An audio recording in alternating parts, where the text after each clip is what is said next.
दिल्ली का वो अंतिम हिंदू सम्राट जिसकी अनोखी प्रेम कहानी ने भारतीय इतिहास को बदल दिया था।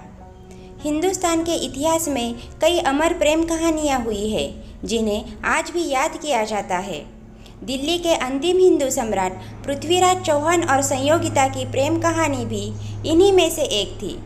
दरअसल इनकी प्रेम कहानी ने भारत के इतिहास को बदल कर रख दिया था। राजकुमारी संयोगिता कन्नौज के राजा जयचंद्र की बेटी थी। संयोगिता को तिलोत्तमा, कांतिमती, संयुक्ता नामों से भी जाना जाता है। जयचंद्र और पृथ्वीराज चौहान शत्रु माने जाते थे। दरअसल एक बार कन्नौज राज्य में एक नामी चित्रकार आया हुआ था। उसके पास कई राजा और रानियों की तस्वीरें थी। उन सभी तस्वीरों में से एक तस्वीर पर कन्नौज की लड़कियां मोहित हो गई थी। ये तस्वीर किसी और की नहीं बल्कि राजकुमार पृथ्वीराज की थी। इसके बाद कन्नौज में पृथ्वीराज की खूबसूरती की ही चर्चा होने लगी। कुछ समय बाद ये बात संयोगिता के कानों तक भी पहुंच गई। राजकुमारी संयोगिता भी देखना चाहती थी कि आखिर वो कौन राजकुमार है जिसकी खूबसूरती के चर्चे पूरे राज्य में हो रहे हैं। इसके बाद संयोगिता ने चित्रकार से कहकर पृथ्वीराज चौहान की तस्वीर उनके कमरे में रखने को कहा। तस्वीर देखने के लिए संयोगिता अपनी सहेलियों के साथ जैसे ही कमरे में गई, वो उस तस्वीर को देखते ही रह गई। संयोगिता ने जैसा सोचा था, पृथ्वीराज उससे कहीं ज़्यादा खूबसूरत थे।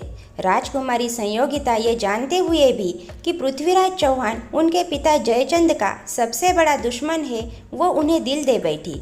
चित्रकार जब कन्नौज छोड़कर दिल्ली पहुंचा तो उसने पृथ्वीराज को संयोगिता की तस्वीर दिखाई।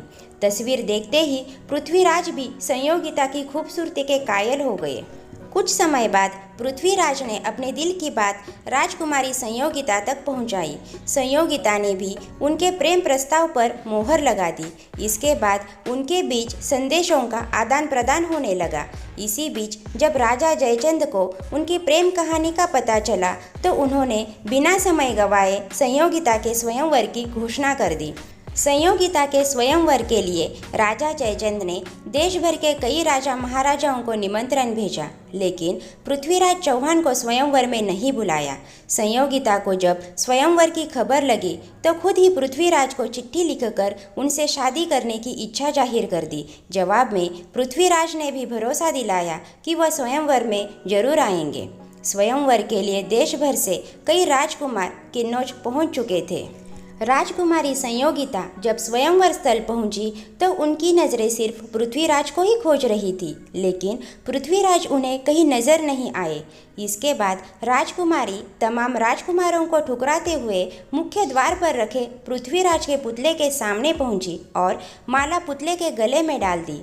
माला पहनाते ही पुतले के पीछे से पृथ्वीराज चौहान संयोगिता के सामने प्रकट हुए।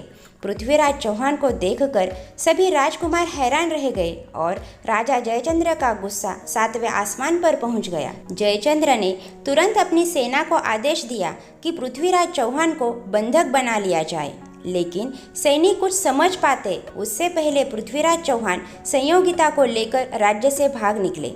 पृथ्वीराज चौहान के इस फैसले से जयचंद्र खुद को अपमानित महसूस कर रहे थे, इसलिए उन्होंने मुगल सम्राट मोहम्मद गौरी से हाथ मिला लिया। मोहम्मद गौरी पृथ्वीराज चौहान का सबसे बड़ा दुश्मन था। गौरी से हाथ मिलाने के बाद राजा जयचंद ने दिल्ली पर हमला कर दिया। फिर जो हुआ वो आज भी इतिहास है।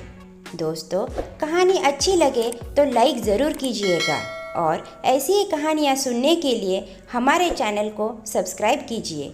मिलते हैं अगली कहानी में। धन्यवाद।